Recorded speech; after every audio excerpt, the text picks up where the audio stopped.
y todo lo que tenga que poner a disposición, porque está con nosotros ya y la saludamos de inmediato, Andrea, ay, siempre me cuesta pronunciarlo, Andrea von Hoveling, directorio de Ginecólogas Chile. ¿Lo dije bien? Perfecto. ¡Aplauso para mí! Muchas gracias. Oye, pero este tema que vamos a conversar es igualmente complejo porque estamos al debe con los exámenes ginecológicos a las mujeres, no solo en Chile, sino en el mundo entero, pero esto trae problemas, ¿o no, Andrea? Así es. Claro que sí, es una de las víctimas extras de la situación sanitaria tan compleja que estamos viviendo. Sí. Bueno, ha habido muchas víctimas y obviamente uno cuando trabaja en salud, uno tiende a llamar la atención sobre los temas de la especialidad propia, digamos, de la especialidad que a uno le tiene en el corazón también, pues, porque uno cuando se dedica a algo es porque es algo que uno quiere mucho. De todas maneras. Y dentro de la ginecología evidentemente ha habido víctimas y yo te diría que las tres víctimas principales, las que más nos preocupan, son los embarazos no planificados por el tema de las prestaciones de anticoncepción, las infecciones de transmisión sexual, que no nos podemos olvidar que son la otra pandemia de nuestra época. Pues. Y están subiendo mientras nos preocupamos de las mascarillas en buena hora, por lo demás, pero no de los preservativos o de los exámenes preventivos. Y lo otro, las patologías oncológicas, el cáncer de cuello y el cáncer de mama principalmente. Tal cual. Y para todo eso hay prevención. Vamos a hablar de eso, pero llegaron muchísimas preguntas, mi querida ginecóloga, doctora Andrea von Hoveling. Aquí está la primera. Dime, Nicole, dice, tengo la DIU, pero no he podido controlar ya que con la pandemia no dan horas. ¿Qué tan necesario es el control y qué es la DIU? Además, para que todos entendamos. Eso, sí, iba a partir explicando. El dispositivo intrauterino es cualquier anticonceptivo, valga la redundancia, que tiene que estar adentro del útero para ejercer su efecto. En Chile, lejos, el más frecuente, al que probablemente se refiere a su usuaria, es la T de cobre, que sigue absolutamente vigente. Hay gente que piensa que es algo del pasado. No, ¿en serio? Está igual de vigente. Y yo te diría, más vigente en un gran subconjunto de mujeres que no quieren usar hormonas por motivos de convicción personal, digamos, que lo encuentra algo más natural. Así que la T de cobre sigue muy vigente. Y también hay unos dispositivos nuevos que sí tienen hormona, que son los que se llaman dispositivos medicados o que también les dicen SIU porque es un sistema intrauterino. Que ahí hay uno, el más conocido de nombre Mirena, también hay otros que se llaman Cailina, otro que se llama Yaides, que está descontinuado, pero tal vez alguien que nos está escuchando lo puede tener puesto aún. ¿Y tengo que controlarme todos los años ese dispositivo? Bueno, lo que pasa, a eso es lo que quería llegar. Las mujeres, o las personas de sexo biológico femenino, para estos efectos vamos a hablar, tenemos que controlarnos una vez al año por distintas cosas, porque hay gente que piensa, ¿y por qué hago este alcance? Porque hay gente que piensa que si no tiene anticonceptivos no es necesario que se controle. O, por ejemplo, alguien piensa que si no está teniendo actividad sexual no es necesario que se controle. No, el organismo biológicamente femenino, por las patologías que tiene o que puede tener, requiere un control anual. Y eso tiene que ver con hacer un examen físico completo para ver que no hay alteraciones a nivel mamario, a nivel genital, a nivel uterino. Tiene que ver con controlar el anticonceptivo, en este caso la usuaria que nos escribe un dispositivo intrauterino, ver que esté bien puesto, y en otros casos ver que no hay alguna contraindicación para seguir usando, te invento, las pastillas anticonceptivas, por ejemplo. Eso no es diferente en una mujer que usa un anticonceptivo que en una mujer que no.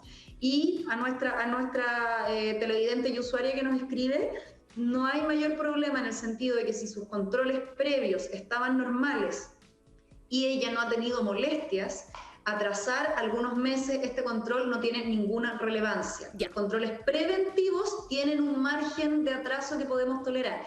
Distinto es si ella estuviera teniendo molestias, por ejemplo, un sangrado muy importante o un dolor insoportable, ahí tiene que consultar porque uno piensa que puede tener alguna enfermedad, alguna complicación derivada de su tratamiento. Andreita, todavía no hemos hablado de los tratamientos de prevención, pero es que llegaron muchas preguntas. Mira. Me imagino, si la salud de las mujeres pasó a segundo plano. Hola, buenas tardes. Quisiera saber si por este medio se puede hacer una pregunta al ginecólogo. Linda, sí. Tengo 44 años y llevo menstruando 4 semanas. Nunca me había pasado. Quisiera saber si es un proceso de la menopausia. Ay, rechupalla.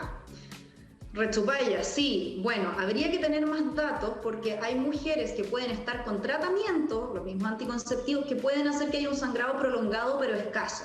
Ahora, en el caso de ella, yo no sé si ese es el caso, y si llevas 4 semanas, amiga, con un sangrado, por favor, consulta.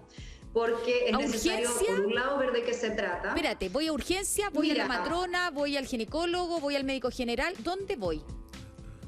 sí, lo que pasa es que esa es una pregunta que ha cambiado mucho, Ángel, en el último tiempo, Sí. porque antes nosotros llamábamos a no ir a las urgencias porque había una atención expedita. No olvidemos, y quiero hacer, siempre que tengo la oportunidad, hago el reconocimiento, no olvidemos que las matronas y matrones de atención primaria de salud, es decir, de los consultorios, son de los estamentos más bien evaluados, más populares, más queridos de nuestra atención primaria de salud. Entonces, generalmente nosotros podíamos decir con mucha tranquilidad Claro. que nos controláramos en atención primaria de salud. Pero las realidades son muy discordantes. Tenemos consultorios que ya han reiniciado, digamos, la atención prácticamente normal, y tenemos otras en que no están dando hora para nadie que no esté embarazada prácticamente. Así que si está sangrando de manera abundante, es decir, más de 7 toallas al día empapadas, ese es como el parámetro que nosotros usamos. Ya. Si está sangrando de forma abundante, o si se siente mal esta mujer de 44 años, por ejemplo, fatigabilidad, siente que camina del baño a la pieza y que se le agita el corazón o la respiración, o está teniendo, por ejemplo, dolor en el pecho, en ese caso a la urgencia. Ya. Si es un sangrado escaso y no ha tenido ninguna otra molestia, que vea la opción de tomar una hora en el fondo ambulatoria electiva a matrona o a ginecóloga, ginecólogo, y si no tiene la opción, que vaya a la urgencia. O sea, en ese caso, obviamente, lo que no puede pasar es que si quede sin evaluación, porque esto se puede tratar de algo propio del desorden hormonal previo a la menopausia, como plantea ella, pero eso es de descarte. Hay que ver que no haya otro problema, y además hay que ver que no esté con una anemia. Obviamente un mes seguido sangrando puede traer consecuencias también. De todas maneras. Llegaron más preguntas. Dice así: no me he podido controlar nada, soy hipertensa, ni mamografía ni PAP. En el consultorio de Padre Hurtado no atienden. Sí. Mira, Acá esa es una... Aquí sí, nos dio el pase. Nos dio el pase. Esto es algo que recibimos constantemente, ya que en el fondo yo soy súper responsable, pero en este momento no tengo la opción. ¿Qué hago? ¿Gasto plata que no tengo para hacerme la mamografía? ¿O simplemente espero? ¿Qué hago? Esto es algo que produce mucha angustia. Y a mí aquí me gustaría destacar el rol que tienen los exámenes preventivos como tal. Si uno efectivamente se ha hecho los controles como corresponde, llámese el Papa Nicolau tal día, tengo una mamografía del año pasado, antepasado ya a esta altura, porque el año pasado fue bastante perdido para efectos de controles preventivos. La verdad es que saltárselo incluso un año o atrasarlo un año no da mayor problema nuevamente si los controles están al día y si yo soy una persona sana, que no tengo síntomas y que no tengo antecedentes familiares especialmente preocupantes. ¿Cuál es el problema? Que si una mujer se atrasó con los Papa Nicolau, generalmente los Papa Nicolau se hacen cada 3 años en el sistema público de salud, y en el sistema privado depende un poco del criterio del tratante, se hacen en forma anual o cada 3 años como lo hacen en los consultorios. Si yo ya estaba atrasada, pongámosle que me tocaba el 2019 pero no me lo hice, y me lo iba a hacer el 2020 pero no pude, pasó una que otra cuarentena, digamos, y ya llevo 5 años sin Papa Nicolau. No, pues ahí no. Lo mismo con la mamografía. Exacto, lo mismo con la mamografía. Hay algunas recomendaciones que dicen hacérsela una vez al año y otras recomendaciones que dicen hacérsela cada 2 años. Esto desde los 40 años o desde los 50, también hay recomendaciones discordantes. Ya, espérate, entonces, si yo me hice el 2019, estoy bien, digamos. Ya. Pero si ya me la hice el 2018 para hacérmela el 2020, ya estoy atrasada. Ya, es que tengo varias preguntas acá. Primero, ¿la mamografía y la ecografía yo la solicito o me dice mi médico tratante, ginecólogo, ginecóloga, matrona o matrón, que me la tengo que hacer dependiendo de mi edad y de mi historial? Buena pregunta. Yo creo que ahí hay una responsabilidad compartida. O sea, hay una responsabilidad compartida de, obviamente, dar todos los antecedentes, por supuesto. Yo esperaría de un especialista en el tema, y en ese sentido, especialista en el tema también son las matronas y matrones, aunque no son una especialidad médica, pero estudiaron salud femenina, que ellos supieran cuándo pedirme el examen, de todas maneras. Ahora, muchas veces uno tiene la genuina duda de que si le toca o no le toca, y ahí no hay ningún pecado en preguntar, y uno en decir cuando no. Yo atiendo muchos pacientes jóvenes, estoy ahora en la clínica, en mi clínica Santa María, y de repente me dicen, yo me quiero hacer la mamografía porque tengo mucho miedo al cáncer de mama y tengo 25 años, por ningún motivo, porque ¿por qué no? No te corresponde por tal y cual razón. Ya, porque pero eso las se mamas conversa. Exacto. Las mamas bajo los 35, 40 años son muy densas, muy fibrosas. Entonces la mamografía no ve prácticamente nada. Pero ahí Lo se más hace la probable es que el eco, po. informe sea, no se ve nada. Es que a eso quería llegar. Entonces, no se ve nada y por otro lado, no nos olvidemos que la mamografía es un examen que irradia. Irradia muy poco, pero si yo parto a los 20 años haciéndome una mamografía al año, que además no me va a servir de nada, no sirve mucho. Entonces, ¿qué es lo que pasa? En estas pacientes jóvenes, menos de 35, de 30 años, lo que está indicado es el examen físico y frente a un hallazgo, por ejemplo, un nódulo, una zona muy densa, pedir una ecografía. Y en algunos casos específicos, por ejemplo, de cánceres familiares, hay veces que se hace una resonancia magnética. Ya. Pero una mamografía preventiva en una mujer menor de 30 a 35 años no tiene ningún rol, pero eso se conversa, como dicen. Claro.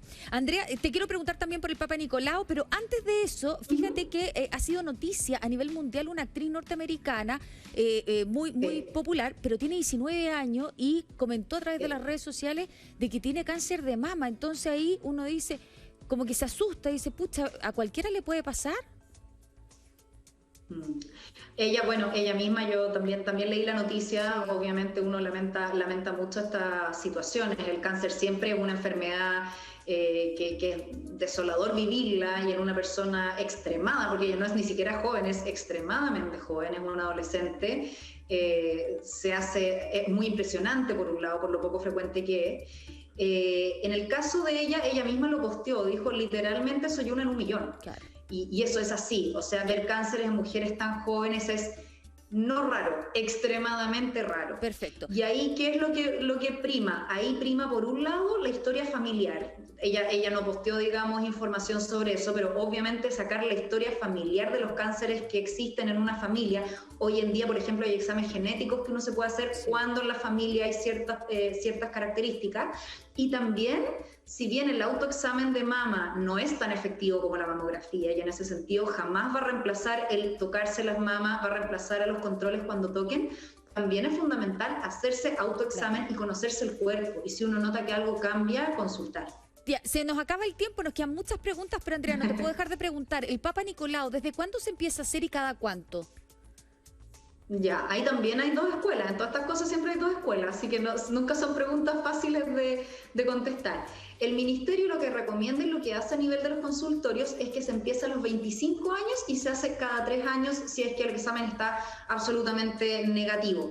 A nivel internacional hay algunas sociedades que adhieren a esa conducta y hay otras que recomiendan partir a los 21 y hacerlo en forma anual. Y lo otro que está viniendo con mucha fuerza, que ya es una recomendación prácticamente unánime y el ministerio lo está haciendo como proyecto piloto en algunas partes, es a eso sumarle después de los 30 años una genotipificación, es decir, una detección específica de los subtipos de virus papiloma humano que son los que causan más cáncer. Y eso puede hacer que la situación sea más tranquilizadora y diferir un poco el próximo examen. Claro. Porque recordar que el Papa Nicolau le pueden detectar si es que efectivamente usted puede padecer un cáncer cervicouterino, así que por eso hay que tomar atención. Nos queda, alcanzamos, es que, mira, 2 cosas, estoy estresada porque se nos acabó el tiempo, 2, tengo otra pregunta pendiente, y 3, te quiero dejar invitada desde ya para la próxima semana, pero veamos la pregunta primero. Pero por supuesto. Ay, qué linda. María Pasalas dice, consulta, me esterilizaron hace 6 años en el consultorio, no me quieren dar hormonas, de verdad creo que tengo un desorden heavy. Parezco hombre, llena de pelos y subidas y bajadas de peso. Tengo 36 años. Ya. Un abrazo, María Paz, porque no lo está pasando bien, evidentemente. Mira, María Paz, tendría que saber qué cirugía te hicieron, porque habitualmente cuando uno habla de que la esterilizaron, simplemente le ligaron las trompas o le cortaron o le sacaron las trompas uterinas, las trompas de falopio, y eso no debiera asociarse a ningún desorden hormonal. Distinto es cuando una mujer la operaron, invento, por un cáncer y le sacaron los ovarios, ahí además de que queda infértil, queda con una menopausia quirúrgica que se llama, que es una situación muy brusca que yo me quedo sin ninguna hormona ovárica y eso requiere una suplementación hormonal de todas maneras, porque es una menopausia muy brusca. Claro. ¿Podríamos nosotros darte por interno los datos de María Paz para que así ella pueda tener más tranquilidad con respecto a su tema? Sí, por supuesto, las preguntas que haya. Y siempre está disponible el Instagram Ginecóloga Chile y mi Instagram personal, que es mi nombre, porque nunca alcanza el tiempo, eso yo lo sé.